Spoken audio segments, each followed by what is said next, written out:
आत्ता 10वा अभंग सांगितलाच, त्रिवेणी संगमी नाना तीर्थे भ्रमी.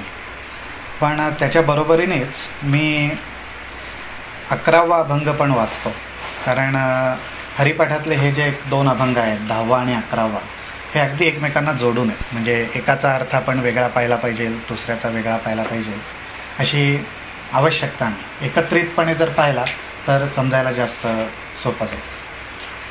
तर पुढचा अभंग मी वाचतो तो असा आहे की हरी उच्चारणी अनंत पापराशी जातील लयासी क्षणमात्रे. तृण अग्निमेळे समरस झाले तैसे नामे केले जपता हरे. हरी उच्चारण मंत्र हा अगाध पळे भूतबाध भेडे तेथे. ज्ञानदेव म्हणे हरी माझा समर्थ न करवे अर्थ उपनिषदा. हे दोन्ही अभंग एकत्रितपणे बघण्याचं कारण काय, तर पहिल्या अभंगामध्ये माऊलींनी थोडीशी एक बॅकग्राऊंड तयार केलेली आहे नामाबद्दलची, आणि त्याचा जो परिणाम आहे तो परिणाम पुढच्या अभंगामध्ये सांगितलेला आहे की ह्या नामस्मरणामुळे काय होऊ शकतं आणि हे एक साधक म्हणून काय होऊ शकतं. आणि पहिल्या याच्यात एक सांसारिक व्यक्ती म्हणून जो नामस्मरण करत असतो, नामधारक असतो, आणि ज्याला आपण म्हणू की ज्याची एक प्राथमिक पायरी असते, त्यावेळची अवस्था काय असते, आणि त्याचा कळस हा आपल्याला पुढच्या अभंगात बघायला मिळतो. म्हणून आपण जर जमलं तर थोडक्यात ह्या दोन्ही अभंगाचा भावार्थ बघूया. आता मूळ जर ह्या अभंगाकडे आपण पाहिलं तर शब्दार्थ समजून घेणं अक्षरशः 10 मिनिटाचं काम आहे. इतकं अगदी सहजपणे माऊलींनी सांगितलेलं आहे. पण परत एकदा म्हणायचं झालं तर आपण माऊलींचे अभंग बघतोय त्यावेळी त्याच्यात शब्दार्थाबरोबर भावार्थ येतो आणि भावार्थाबरोबर योगार्थ पण येतो. माऊलींचे काही अभंग असे आहेत की त्याच्यात योग लपलेला आहे आणि तो योग शोधावा लागतो. कारण योग शब्दाचाच अर्थ असा आहे की एखाद्या गोष्टीशी एकरूप होणं, एखाद्या गोष्टीशी जुळणं, आणि ते जुळल्याशिवाय त्याच्यातला अर्थ प्रगट होत नाही. शब्दार्थ समजून घ्यायला त्याच्याशी एकरूप व्हावं लागत नाही.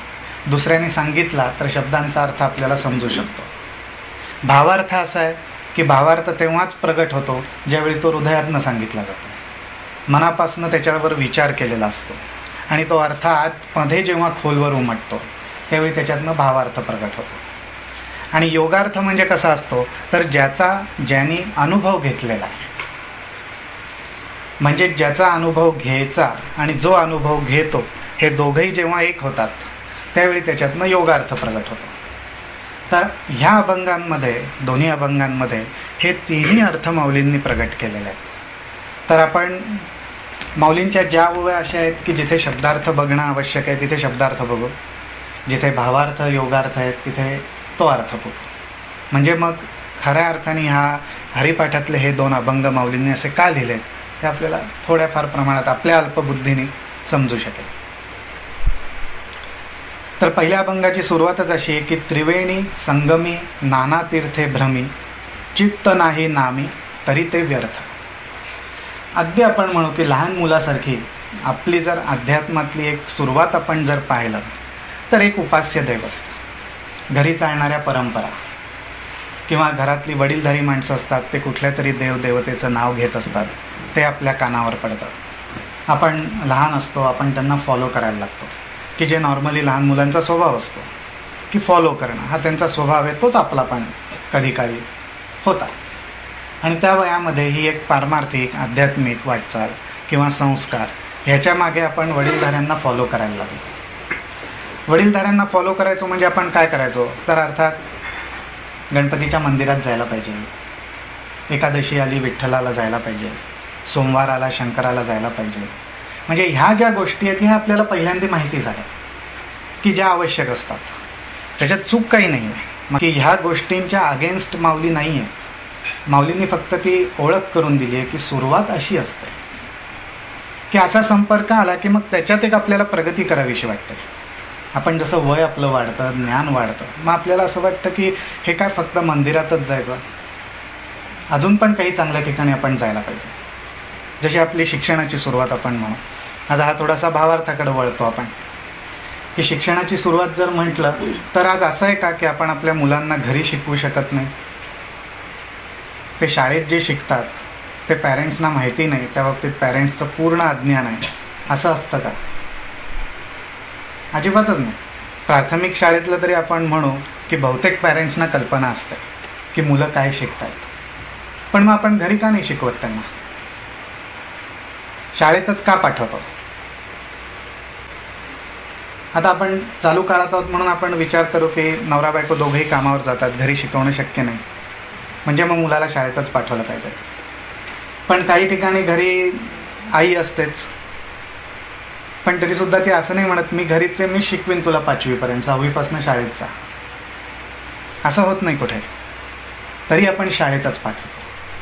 आणि त्याचं एकमेव कारण म्हणजे वातावरण, शाळेतलं वातावरण, त्या वयाची गरज. आज आपले जसे ग्रुप्स तयार होतात, आपण म्हणतो लाईक माइंडेड पीपल एकत्र येतो आणि मग आपल्याला खरी जीवनातली मजा गोडी आपण अनुभवायला लागतो. तसंच लहान मुलांचं असतं की त्यांना त्यांच्याच वयाची मुलं आजूबाजूला दिसतात आणि जेव्हा ती एकत्रितपणे कुठल्या तरी गोष्टीला फॉलो करतायत, मग शिक्षणाची गोडी वाटते की आज मी एकटा या ठिकाणी जाऊन शिकणारा नाही आहे, अजून पण आहेत. मग आज मी एकटाच गणपतीच्या मंदिरात जाणारा नाही आहे, अजून पण तिथे लोक येतात. सोमवारी शंकराला मी एकटाच जात नाही, अजून पण मंडळी येतात. असं करत ती आपण आपली भूक, आपली आवड, आपली गोडी तिथं अनुभवायला लागतो. पण मग काय होतं, तेवढ्यावर आपलं समाधान होत नाही. जसं 10वी झाली, 11वी झाली, 12वी झाली, कॉलेजमध्ये जावं असं वाटतं, तरीसुद्धा समाधान होत नाही. युनिव्हर्सिटीत जावं असं वाटतं, तरीसुद्धा होत नाही. PhD घ्यावीशी वाटते, मास्टर्स करावं असं वाटतं. म्हणजे प्रगती ही कोणालाही थांबवता येत नाही. प्रत्येकाची गरज आहे, आवश्यकता आहे आणि ती होतच राहते. तीच गोष्ट नामधारकाची आणि साधकाची पण असते की नाम मिळालं, परमेश्वराची ओळख झाली, नामस्मरणाला सुरुवात झाली, साधनेला सुरुवात झाली, घरचे संस्कार पाहिले, मंदिरात जायला लागलो. पण नेहमी नेहमी त्याच मंदिरात काय जायचं?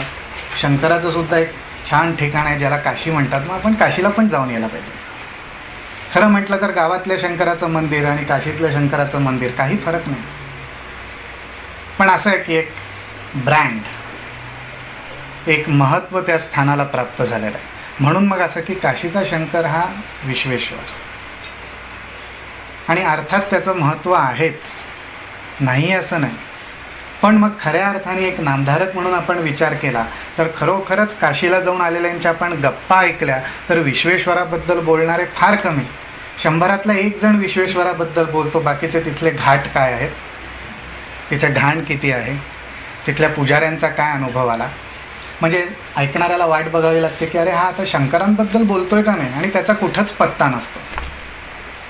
आणि अशी जर आपली तीर्थयात्रा झाली तर त्याचा उपयोग.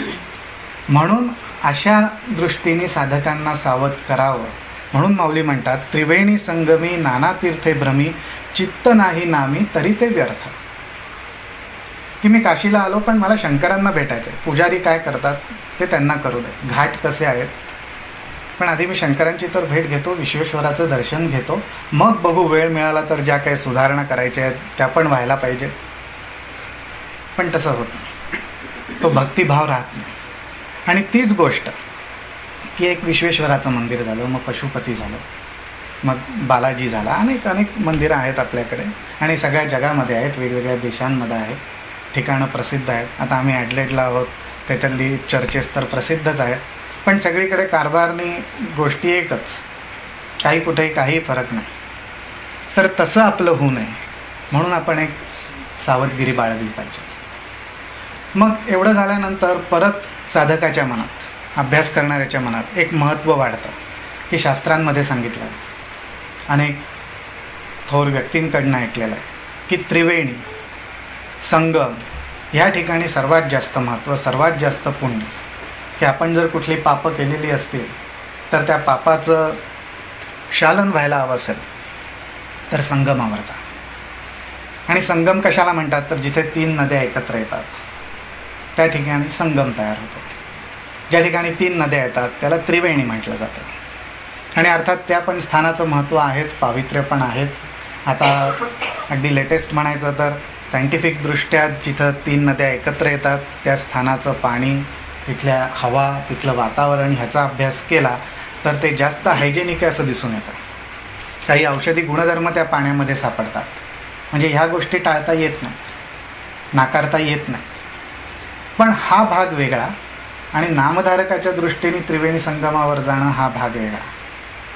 तिथे आपण गेलो, आता उदाहरणच घ्यायचं झालं तर गाणगापूर संगम फार उत्तम, फार पवित्र स्थान आहे, फार शक्तिपीठच आहे. पण प्रकार तोच. दत्तात्रयांबद्दल, त्या स्थानाबद्दल, पादुकांबद्दल बोलणारे फार कमी आणि इतरच गप्पा करणारे जास्त. तर ही सगळी सावधगिरीची सूचना माऊली वारंवार देतात. आणि मग ह्या ठिकाणी आपण जायचं नाही असं आहे का? नाही, आपण जरूर जायचं. पण लक्षात एकच ठेवायचं की आपण कोणासाठी जातो, आपण कशासाठी तिथे जातो. आणि मग मगाचं उदाहरण घेतलं तसं की शाळेत आपण जातो, कॉलेजमध्ये जातो, युनीमध्ये जातो, पण कशासाठी जातो? केवळ तिथे लाईक माइंडेड लोक एकत्र असतात, वेळ चांगला जातो, आवडीचे विषय बोलायला मिळतात, समवयस्क लोक असतात, तसं नाही.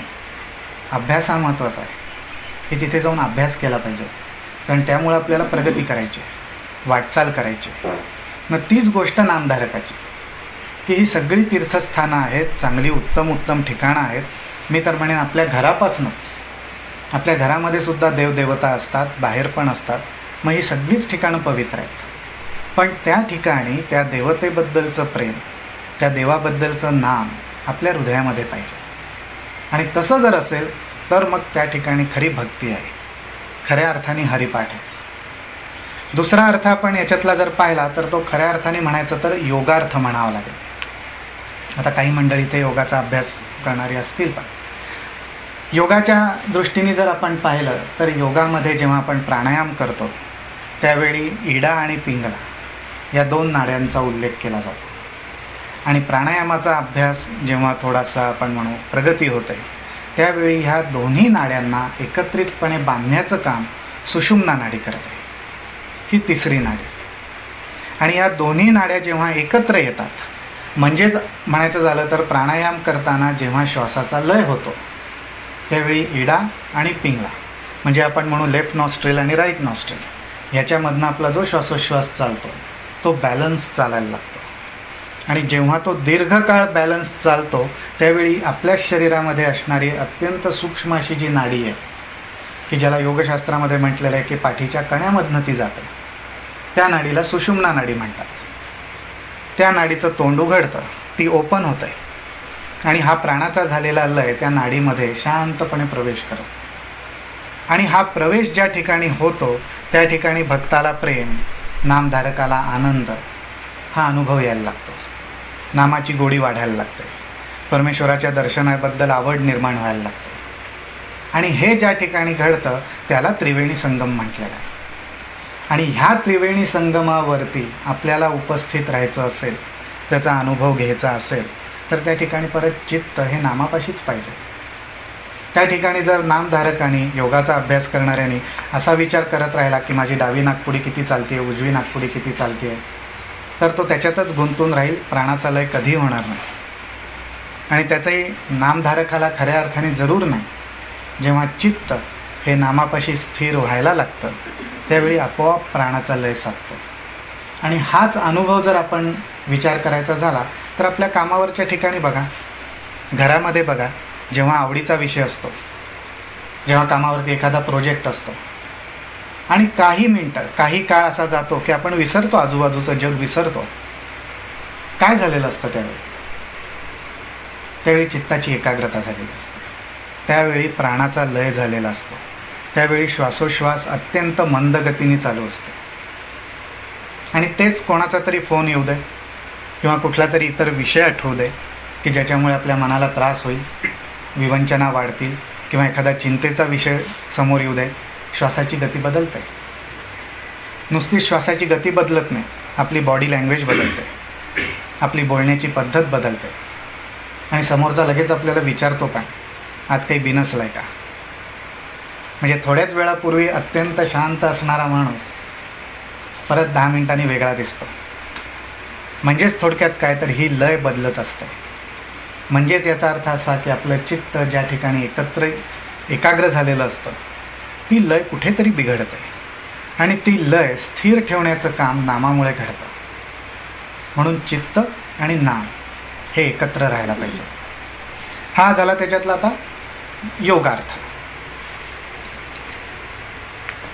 पुढची जी माऊलींची ओवी आहे त्याच्यात माऊलींनी असं म्हटलं आहे की नामासी विन्मुख तो नर पापिया हरिविण धावया न पावे कोण.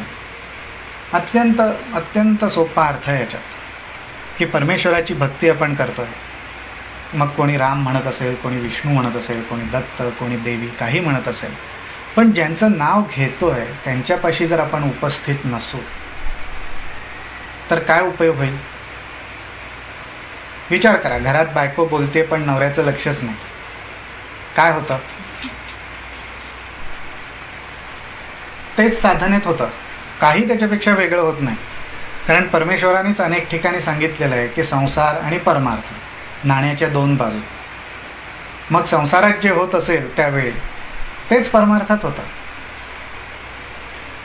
की नुसतं नाम आपण घेतो घेतो घेतो घेतो घेतो पण ज्यांचं घेतोय त्यांच्याकडे लक्षच नाही, तेच होणार. परमेश्वर तेच म्हणणार, जाऊ दे, याला बिझी राहायला आवडतंय आणि याला खेळणं मिळालंय, नाम घेत बसलाय, माझ्याकडे कुठे लक्ष?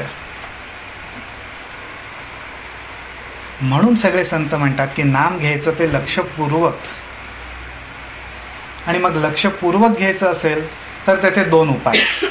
नामाकडेच लक्ष पाहिजे, नाहीतर नाम घेताना ज्यांचं घेतोय त्यांच्याकडे पण लक्ष पाहिजे. असं जर नाम झालं तर मग ठीक आहे. आणि तसं जर नामाचं स्मरण झालं नाही तर त्या नामधारकाला पापी म्हटलंय. पण पापी म्हणजे अगदी पाप पुण्याचा विचार करायला नको, बोली भाषा आहे. पापी म्हणजे की त्या ठिकाणी 100% त्या माणसाने दिलेलं नाही. आणि परमार्थ म्हटला तर 100%, प्रपंच म्हटला तर 99%. कारण नेहमीच अपूर्ण, परमार्थ पूर्ण, परमेश्वर पूर्ण, ईश्वरी शक्ती परिपूर्ण, आणि प्रपंच नेहमीच अर्धवट, नेहमीच अपूर्ण. फक्त धडपड पूर्ण करण्याची असते. आणि त्याचं कारण एकच, ती पूर्ण करण्याची धडपड का असते तर जो पूर्ण आहे तो आपल्या सगळ्यांच्या हृदयस्थ आहे. मग जो आपल्या हृदयस्थ आहे आणि ज्याच्यामुळे आपली सगळी वाटचाल, आपली हालचाल होते, त्याला हीच इच्छा असते की ह्याला मी माझ्यासारखंच बनवीन. मग जो पूर्ण आहे त्याला दुसऱ्याला काय बनवावं असं वाटेल? पूर्णच बनवावं असं वाटणार. एखादं अपूर्ण पूर्णाच्या सानिध्यात राहिलं तर ते पूर्णच होणार. ते अपूर्ण राहीलच कसं? ते अपूर्ण होईलच कसं? आणि जे परिपूर्ण आहे त्याला ही भीती पण नाही की अपूर्णाच्या सानिध्यात आलं म्हणून ते थोडंसं माझं पूर्ण घेऊन गेलं. हा तर भागच इथं नाही आहे, परिपूर्ण आहे. आणि परमेश्वर सगळीकडे आहे. मग तो आपल्या घरातल्या मंदिरात पण आहे, काशी विश्वेश्वरामध्ये पण आहे, आणि कुठेही नसला तरीही तो आहेच.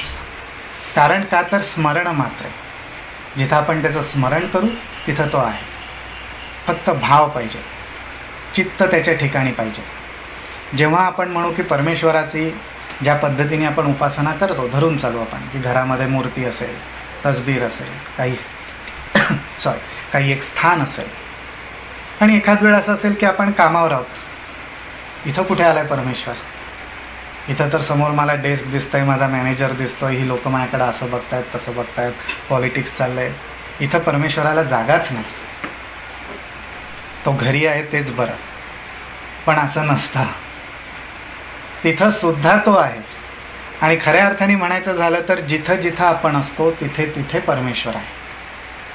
आणि म्हणूनच त्याची उदाहरणं किंवा त्याचा दाखला हा जो साधू संतांनी दिलाय तो त्यांनी अजून त्यांच्या वेळी जी एक म्हणून आपण जो इतिहास उपलब्ध होता की त्या इतिहासाला पुराण म्हटलं जायचं, त्या इतिहासामधनं त्यांनी दाखले दिलेले आहेत. म्हणून या अभंगामध्ये माऊली पण आपल्याला दाखला असंच देतात की पुराणी प्रसिद्ध बोलिले वाल्मिक नामे तिन्ही लोक उद्धरती.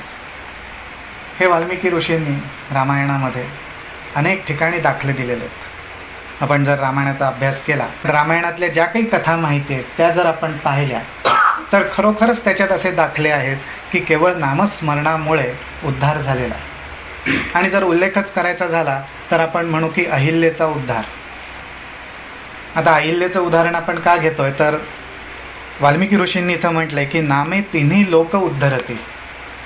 आणि हा जो पुढचा अभंग आहे त्याच्यामध्ये माऊलींनी सुरुवात अशी केली आहे की हरी उच्चारणी अनंत पापराशी जातील लयासी क्षण मात्रे. आणि अहिल्याचा जो प्रसंग आहे तो प्रसंग असा आहे की अहिल्याची शिळा बनते, शापामुळे शिळा बनते. आता हा परत चर्चेचा भाग आहे. अनेक प्रकारे याच्यावर चर्चा करता येईल.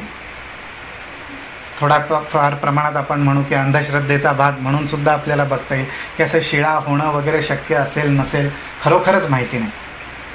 त्यासाठी रामायणाच्या काळातच जायला पाहिजे किंवा इतपत साक्षात्कार व्हायला पाहिजे आपल्याला की प्रभू रामचंद्र समोर येतील आणि आपल्याला दाखवतील की अहिल्याची शिळा झाली होती का आणि तिचा उद्धार मी कसा केला. पण आपण आत्ताच्या काळामध्ये आहोत आणि आपण जर विचार केला तर माझ्या मते लहानपणी आपण काही वेळा हे शब्द कानावर आपल्या पडले असतील, आयदर स्वतःच्या बाबतीत किंवा थोडे मोठे झाल्यावर आपण दुसऱ्याच्या बाबतीत वापरले असतील की अगदी दगड आहे. म्हणजे असं जेव्हा आपण म्हणतो त्यावेळी आपण त्या व्यक्तीला तो शापच देतो ना. थोडक्यात आपण वेगळे आहोत, आपण दगड नाही पण तू मात्र अगदी दगड. त्याच्या पुढचा शब्द म्हणजे मठ्ठ. हे आपण ऐकलं आणि ही अशीच बहुतेक काहीशी घटना असेल, काहीशी कथा असेल की जी रामायणामध्ये घडली असेल. पण जर आता विचार करा की आपण खरोखरच दगड किंवा मठ्ठ कोणाला म्हणतो, कधी आपण ह्या शब्दांचा उपयोग करतो, कोणासाठी करतो?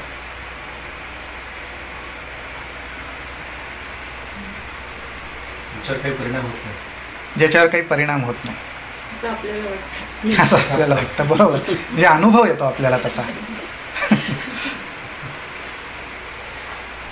पण तो परिणाम आणि जो परिणाम, ती जी घटना आहे ती कुठे घडावी असा आपला प्रयत्न असतो. त्या माणसाचा उद्धार करायला आपण बघत असतो मनावरती, की त्याच्यातला तो जो दगडपणा आहे, जे काठिण्य आहे, कठीणपणा आहे म्हणून तो जाऊ दे आणि कुठेतरी मृदूपणा येऊ दे. आणि हा मृदूपणा म्हणजे काय, नम्रपणा नाही. आपण ज्यावेळी दगड म्हणतो त्यावेळी आपल्याला अपेक्षित असते ती म्हणजे फ्लेक्झिबिलिटी, ती अपेक्षित असते की जरा तो पर्सन थोडा मोल्ड व्हायला पाहिजे, की इतका हट्टीपणा नको, जरा मोल्ड हो. कारण हट्टीपणा कोणाकडे असतो? दगडाकडे असतो. अजिबात वाकत नाही, अजिबात मोडत नाही, अजिबात आपल्याला हवंय त्या पद्धतीने काही करत नाही, कुठलीही हालचाल नसते. आणि एवढंच नाही तर आपल्या कुठल्याही गोष्टीला प्रतिसाद नसतो, नुसती शून्य अवस्था. म्हणून मग त्याला मठ्ठ पण म्हटलं जातं. आणि अशी जी अवस्था असते त्याची आपल्यामधली ठिकाणं म्हणजे दोनच, एक हृदयस्थान आणि एक मस्तक. की आपण काही वेळा म्हणायचो की डोक्यात काय दगड भरलेत का, मग थोडंसं ते सॉफ्ट झालं आणि मग आपण म्हणायला लागलो कांदे बटाटे.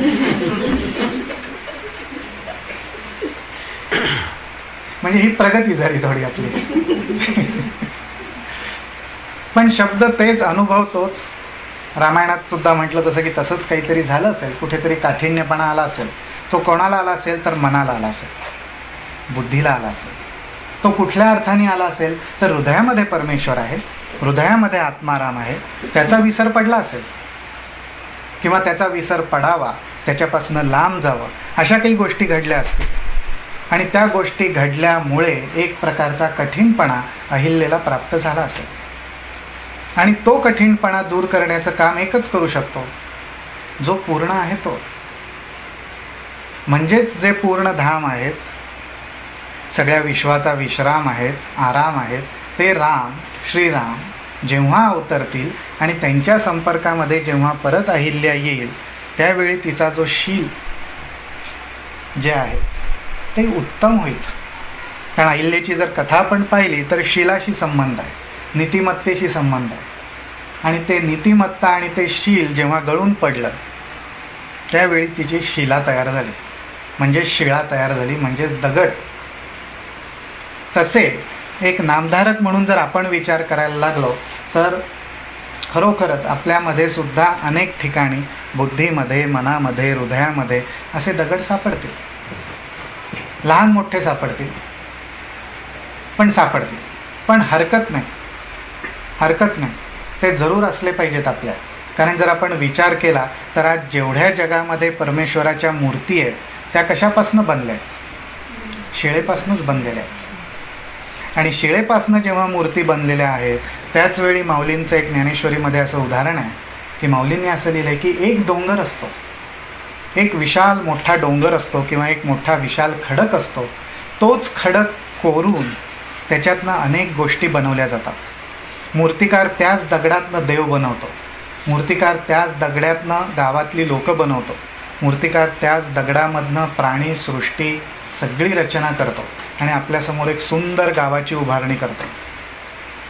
पण जो ज्ञानी असतो तो जेव्हा त्या सगळ्या गोष्टींकडे बघतो त्यावेळी तो म्हणतो, अरे हे सगळं एकाच दगडातनं बनवलं आहे, पण ह्याला मी नावं ठेवतोय की हे झाड आहे, हे प्राणी आहे, हे पशुपक्षी आहेत, ही माणसं आहेत आणि ही जी एक सुंदर मूर्ती दिसते तो देव आहे. पण मूळ स्वरूप एकच दगड आहे, एकच शिळा आहे.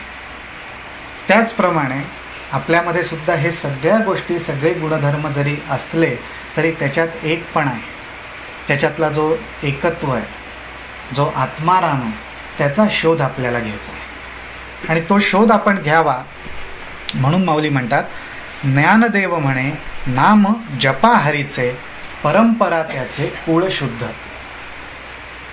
इथे माऊली नामस्मरणाचाच आग्रह धरतात आणि हा आग्रह धरत असताना शेवट असा करतात, परंपरा शब्द वापरलेला. म्हणून सुरुवातीला आपण जी परंपरा पाहिली की जी आपण पण आज पाळतो, ज्या पद्धतीने 4 लोकांनी शिक्षण घेतलं त्याच पद्धतीने आपण शिक्षण घेतलं. शिक्षणाच्या ब्रँचेस फक्त वेगवेगळ्या असतील पण त्याच मार्गातनं आपण वाटचाल केली आणि त्या परंपरेमधनं आपण जेव्हा बाहेर पडलो, आपण ज्ञानी झालो आणि जेव्हा आपण आजसुद्धा ते ज्ञान वाढवण्याचा प्रयत्न करतो, पुढे जायचा प्रयत्न करतो, प्रगती करण्याचा प्रयत्न करतो, त्यावेळी आज त्या विषयावरची 4 पुस्तकं आणून आपण आपल्या घरात वाचतो, आपल्या कामाच्या ठिकाणी आपण अभ्यास करतो किंवा आजकाल इंटरनेटवर अभ्यास करतो. पण त्यासाठी आपल्याला मग शाळेतच परत जायला पाहिजे, कॉलेजच्या ॲटमॉस्फिअरमध्येच जाऊन तो अभ्यास केला पाहिजे असं होतं का? नाही होत. आज घरी बसलं तरी तो अभ्यास आपला होऊ शकतो. आणि आता तर इंटरनेट कुठेही आहे, कुठल्याही ठिकाणी आहे, तिथंही तो अभ्यास होऊ शकतो, ते ज्ञान आपल्याला मिळू शकतं. मग परमेश्वर जर सगळीकडे आहे तर आपण जिथं असू, जसे असू, त्या ठिकाणी राहून आपण त्याची उपासना का नाही करू शकत? आपण त्याचा विचार का नाही करू शकत? हा विचार आपण केला पाहिजे की आज सॅटेलाईट आहे, वायरलेस कनेक्शन आहे, सगळं आहे, पण आज तरीसुद्धा एवढं जरी टेक्नॉलॉजी आपण म्हणू अगदी आत्ता ह्या घटकेला अगदी पीक गाठलेलं आहे सगळीकडे, आता सॅटेलाईटमुळे सगळीकडे, पण तरीसुद्धा अपूर्ण आहे. कारण का? सगळीकडे रेंज मिळतेच असं नाही आणि रेंज कधीही ड्रॉप होऊ शकते, म्हणून 99%. तसा परमेश्वर कुठेही ड्रॉप होत नाही, कुठेही रेंजमध्ये नाही असं होत नाही, कधीच नाही, सगळीकडे आहे, सगळीकडे आहे. म्हणून मग ही उदाहरणं माऊलींनी दिलेली आहेत, पुराणातली दिलेली आहेत. परंपरेबद्दल बोललेलं आहे, कुळाबद्दल बोललेलं आहे, त्याचं शुद्धीकरण होतं असं सांगितलं आहे, कारण तो सगळीकडे आहे, सतत आपल्या रेंजमध्ये आहे, कुठेही असू दे. आता फक्त त्याचं स्मरण करायचं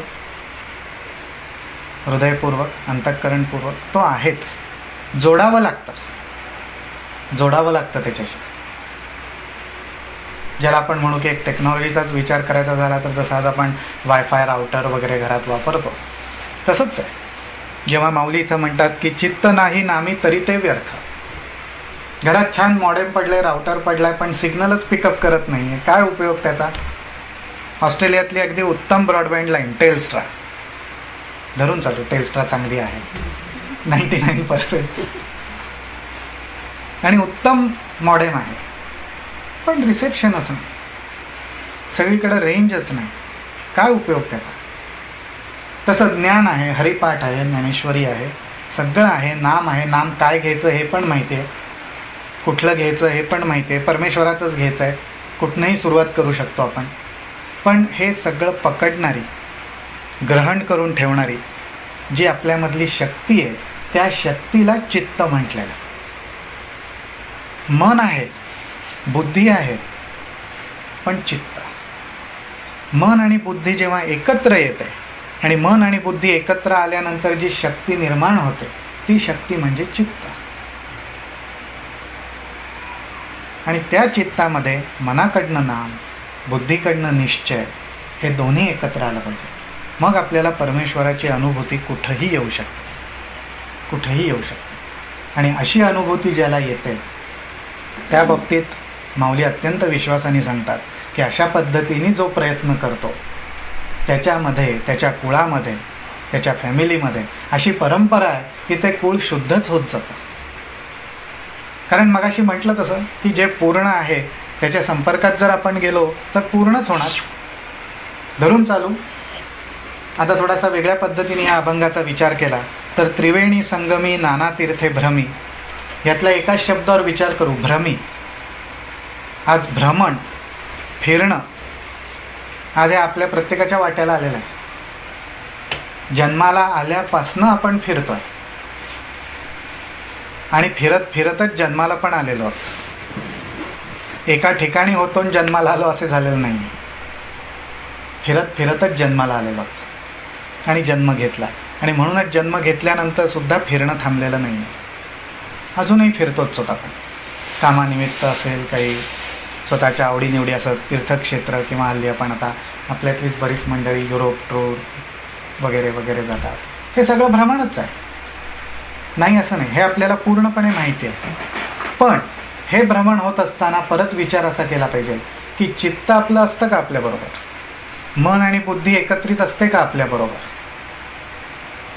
तर नसते, अजिबात नसते. मागच्याच वर्षी एका मित्राशी बोलत होतो. ते सगळेजण दिल्लीला, आग्रा वगैरे फिरायला गेले होते, ताजमहाल फिरून आले.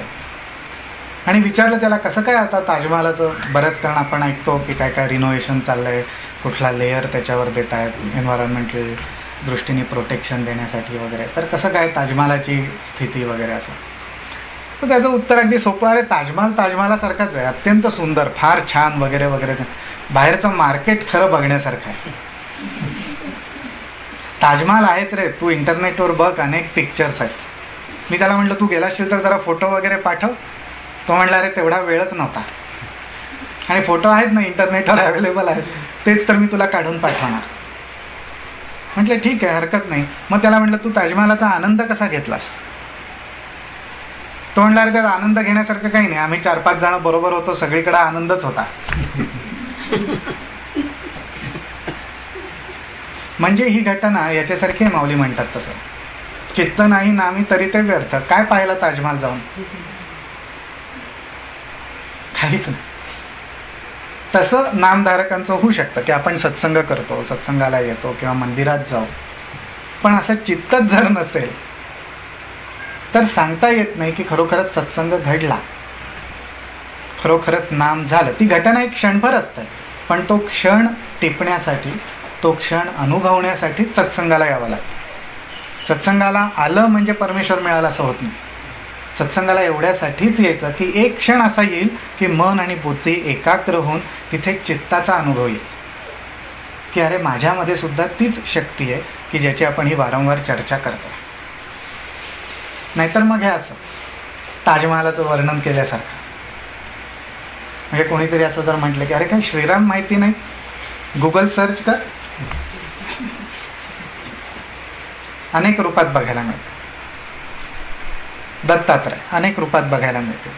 किंवा अगदी आपण म्हणू फॉर्मलेस,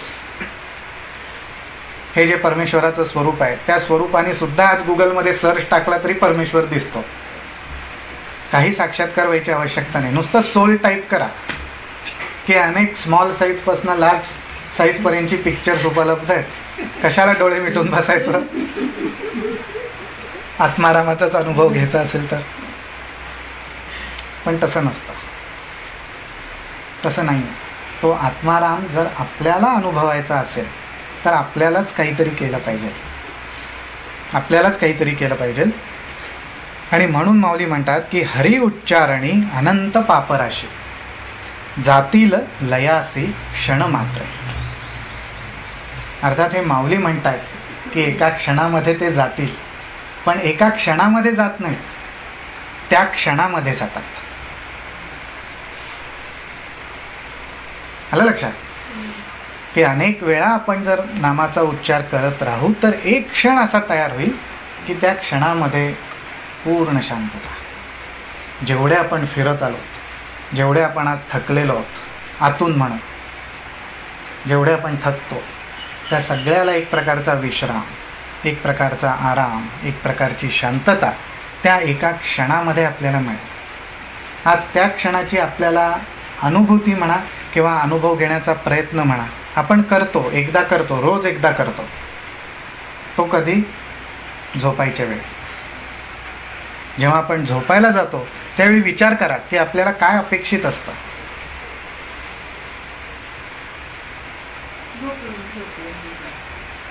झोप म्हणजे काय? डोळे मिटणं म्हणजे झोप? घोरणं म्हणजे झोप? ती एक खूण आहे. शांती. सोपं उत्तर म्हटलं तर शांती. आज आपल्या प्रत्येकाची झोपायची वेळ पण ठरलेली असेल साधारण, परत 100% नाही. धरून चालू. माऊली म्हणतात तसं की नित्यनेम नामी तो प्राणी दुर्लभ. पण एखाद्याने खरोखरच नेम केला की 10:30ला मी झोपणारच, चांगली गोष्ट आहे. प्रयोग म्हणून करायला हरकत नाही. शिस्त लागेल, मनाला शिस्त लागेल, देहाला शिस्त लागेल. पडिले वळण इंद्रियां सकाळ, भाव तो निराळा नाही दुजा. त्या ठिकाणी एकच भाव राहील की 10:30 वाजलेत मला झोपायचं आहे. पण झोप येईल का? खात्री नाही. मग झोप म्हणजे काय?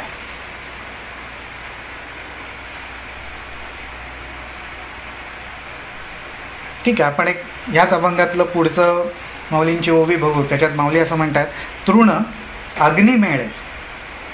तृण म्हणजे गवत, अग्नी मेळे, अग्नीच्या संपर्कामध्ये आलं, समरस झाले. किती साधी सोपी घटना आहे. गवत आहे, तृण अशा यालाच म्हणतात की जे वाळलेलं आहे. म्हणजे इथं तो जास्त विचार नको, ओलं गवत असेल तर काय. तर तृण अशाच गवताला म्हटलं जातं की जे वाळलेलं आहे. आणि असं वाळलेलं गवत जर अग्नीच्या संपर्कात आलं तर त्याला फायर स्टार्टर लागेल का? नाही लागणार.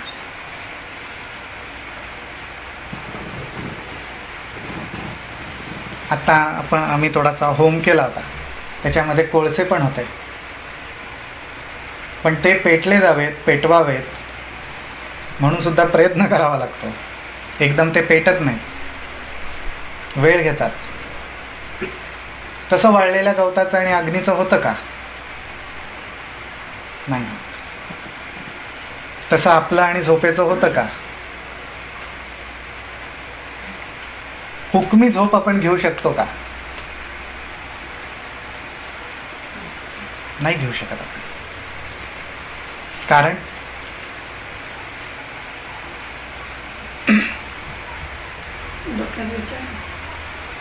बरोबर, अगदी बरोबर. म्हणजे जे डोकं बराच वेळ उभं असतं ते आडवं झालं तरी विचार तसेच राहतात. उभेच्या उभे राहतात डोक्यात, आणि जास्तच उभे राहतात, ते काय आडवे होत नाहीत. झोप लागते, लावता येत नाही. करेक्ट. झोप लागते, नैसर्गिक घटना आहे. झोप लागावी लागते. अगदी बरोबर, झोप लागावी लागते. नाहीतर झोपेच्या गोळ्या आहेत पण त्यांनी सुद्धा झोप लागत नाही. झोपेच्या गोळ्या घेऊन जो माणूस उठतो त्याला जर विचारलं, भयानक अवस्था असते त्याची. बरोबर आहे, पण झोप आली म्हणतो, झोप बोलावली म्हणत नाही. बरोबर आहे, म्हटलं झोप आली म्हणतो पण झोप बोलावली म्हणत नाही. करेक्ट. आणि झोप आणि ध्यान क्षणाचा जर विचार केला तर काहीही फरक नाही. काहीही फरक नाही. ज्या क्षणामध्ये आपण झोपेमध्ये जातो, किंवा माऊलींच्याच भाषेत म्हणायचं झालं तर झोप आपल्याला गिळंकृत करते, हे जास्त बरोबर आहे. कारण आपल्यामध्ये हे सामर्थ्यच नाही की आपण निद्रादेवीच्या कुशीत जाऊन झोपू. नुसते जाऊन पडतो आपण, पण ती जोपर्यंत आपल्याला गिळंकृत करत नाही तोपर्यंत आपण झोपू शकत नाही. तो जो क्षण आहे तो क्षण आणि ध्यानावस्थेमधला क्षण एकच आहे, काहीही फरक नाही. आणि तो क्षण जाणीवपूर्वक जागरूकतेने आपण जर पाहायला लागलो तर त्यालाच योग निद्रा म्हणतात. आणि ज्याला योग निद्रा साधली आहे तोच हुकमी झोप घेऊ शकतो.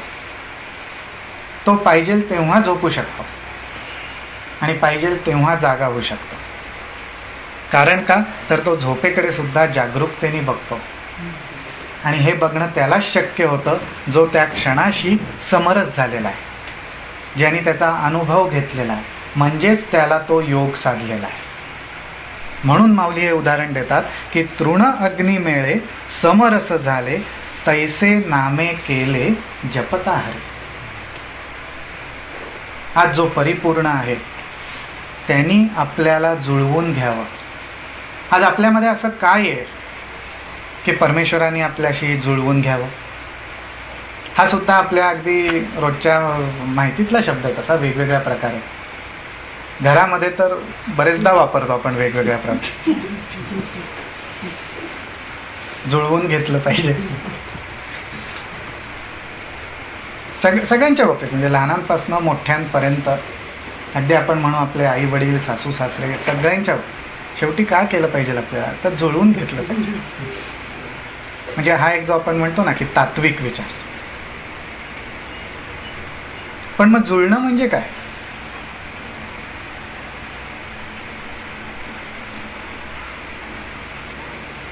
योग. म्हणजे सासू सुनांनी योग केला पाहिजे. दोघांनी योगाचा अभ्यास केला पाहिजे. जास्तीत जास्त प्राणाचा लय कसा राहील, चित्त समाधानी कसं राहील याचा अभ्यास केला पाहिजे. म्हणजे आपण हेच शब्द वरच्यावर अत्यंत सहजपणे वापरतो, पण त्यातला जर भावार्थ लक्षात घेतला तर आपल्या लक्षात येईल त्या भावार्थामध्ये योग लपलेला आहे. म्हणजे जेव्हा आपल्याला एकमेकांशी जुळवून घ्यायचं आहे, म्हणजेच एकमेकांशी समरस होऊन राहायचं आहे, म्हणजेच कुठल्या तरी गोष्टीचा कोणापाशी तरी लय व्हायला पाहिजे. दोन व्यक्ती आहेत, दोघांचा लय होणं शक्य नाही. मग त्या ठिकाणी एक जी व्यक्ती आहे त्या व्यक्तीच्या मनाचा आणि बुद्धीचा लय व्हायला पाहिजे. म्हणजेच त्या ठिकाणी तृण अग्नी मेळे समरस झाले. अग्नी आग आहे. ज्या ठिकाणी समरस होणं आहे, ज्या ठिकाणी शरणागती आहे, ज्या ठिकाणी एकरूप होणं आहे, ती घटना अशी अगदी शांत नाही आहे. चंद्राच्या चांदण्याप्रमाणे शीतल नाही आहे. ही अग्नीसारखी दाहक आहे. कारण त्या ठिकाणी आपल्यामध्ये न जुळणाऱ्या ज्या गोष्टी आहेत त्या पहिल्यांदा जळाव्या लागतात. त्याची जळून राख व्हायला लागते. आणि त्याची जळून राख जर झाली तर मग पुढे जाऊन समरस होणं शक्य होतं.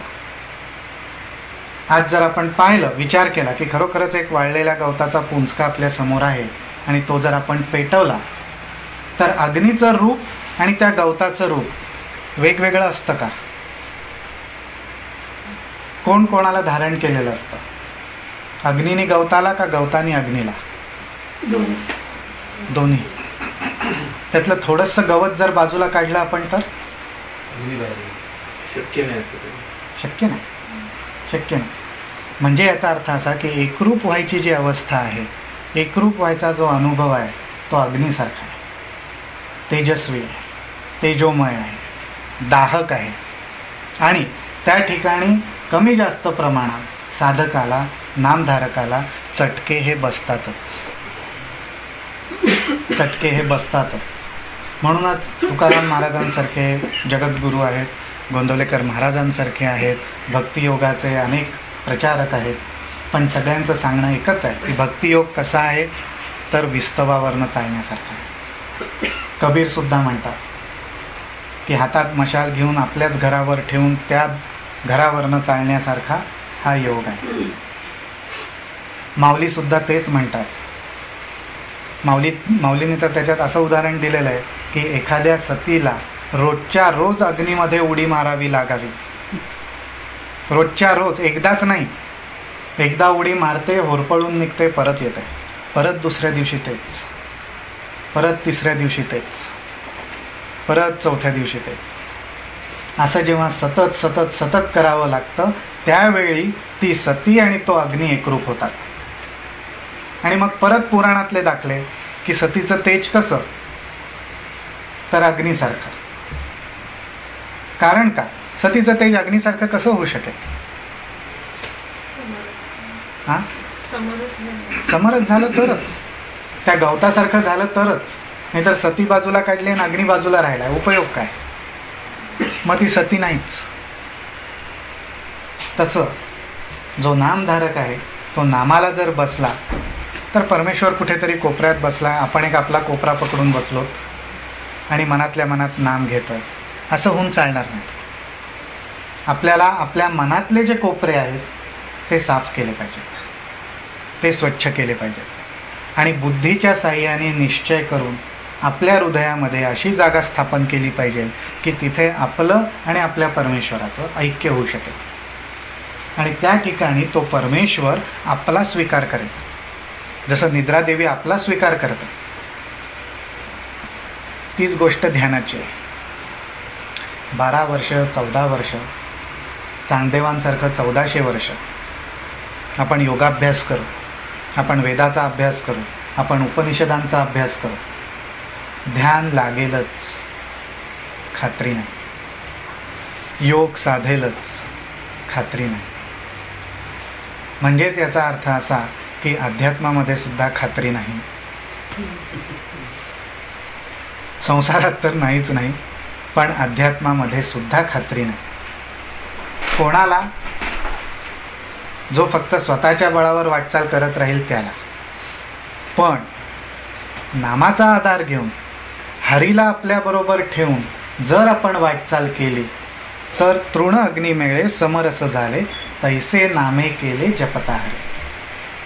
असं झालं तरच मग तिथे खात्री आहे. मग हरी आपल्याला त्याच्यासारखाच करणार, हे लक्षात ठेवलं पाहिजे. आज आपण गोंदवलेकर महाराजांची उपासना केली तर गोंदवलेकर महाराजांची उपासना करून शरदरावांसारखेच राहिले तर उपयोग नाही. शरदराव गोंदवलेकर महाराजच व्हायला पाहिजेत, तर ते गोंदवलेकर महाराजांचे उपासक. मी जर म्हटलं मी स्वामींची उपासना करतो तर कधीतरी माझ्या आयुष्यात असा क्षण यायला पाहिजे की मी स्वामीच व्हायला पाहिजे आत्म. आणि असं प्रत्येकाचं ज्याचा ज्या ठिकाणी विश्वास आहे, ज्याचा ज्या ठिकाणी श्रद्धा आहे, मग तो देव असेल, देवी असेल किंवा अदृश्य शक्ती पण असेल किंवा चांगले गुण पण असतील, तर मग शेवटी आपण म्हणजे तरी काय आहोत? आपण म्हणजे गुणांचे मूर्तिमंत पुतळे आहोत. अनेक गुण आपल्यामध्ये आहेत जे सारखे वर दिसतात, ते गुण आपली ओळख जगाला करून देतात.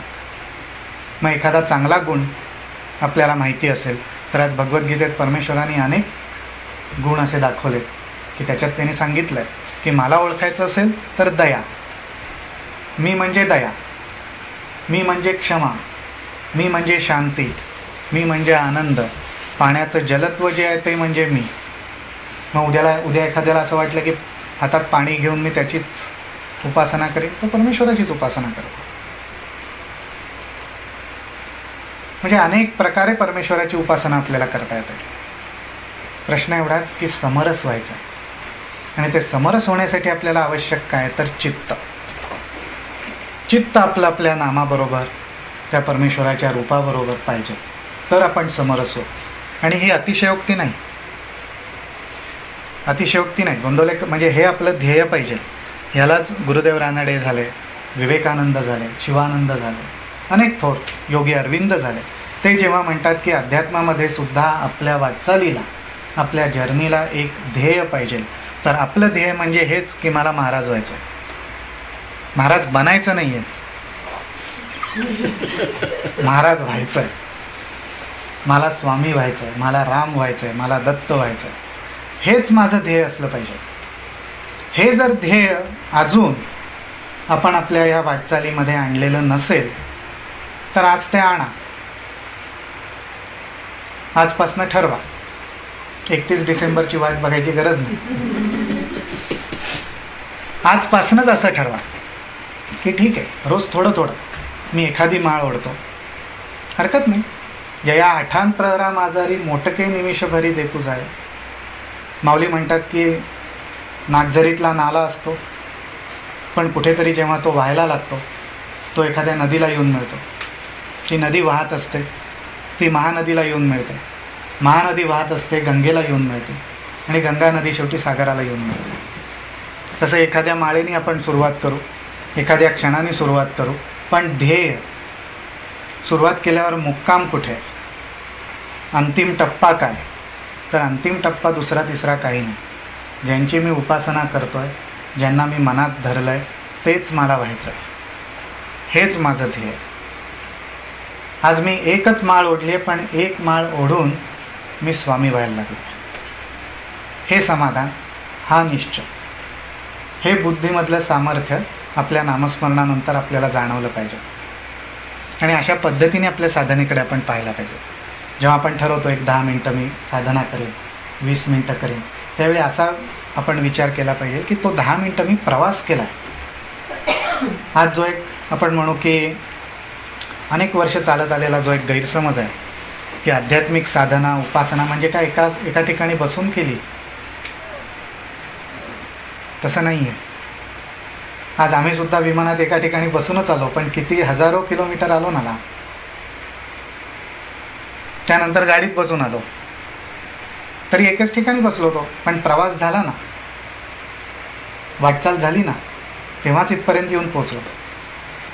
आज अगदी आपण सायन्स म्हणून विचार केला तर पृथ्वी अगदी स्थिर आहे आपल्याला दिसते, पण किती फिरते, किती भ्रमण करते सूर्यमालिकेमध्ये, स्वतःभोवती, इतर ताऱ्यांभोवती, ग्रहांभोवती, सूर्याभोवती भ्रमणच करते. जाणवत आहे आपल्याला? नाही. एका सेकंदामध्ये अनेक हजारो किलोमीटर ती प्रवास करते, पण आपल्याला जाणवत नाही. तीच गोष्ट ध्यानात घडते. 10 मिनटं एकाच ठिकाणी आपण बसतो, पण खूप प्रवास करतो. आणि त्यालाच माऊली म्हणतात जातील लयासी क्षण मात्र. त्या प्रवासात एखादा क्षण जर आपल्याला मिळाला, एखादा क्षण आपल्याला जर साधला, तर त्यातून आपली सुटका झाली. हळूहळू आपण समरस व्हायला लागलो.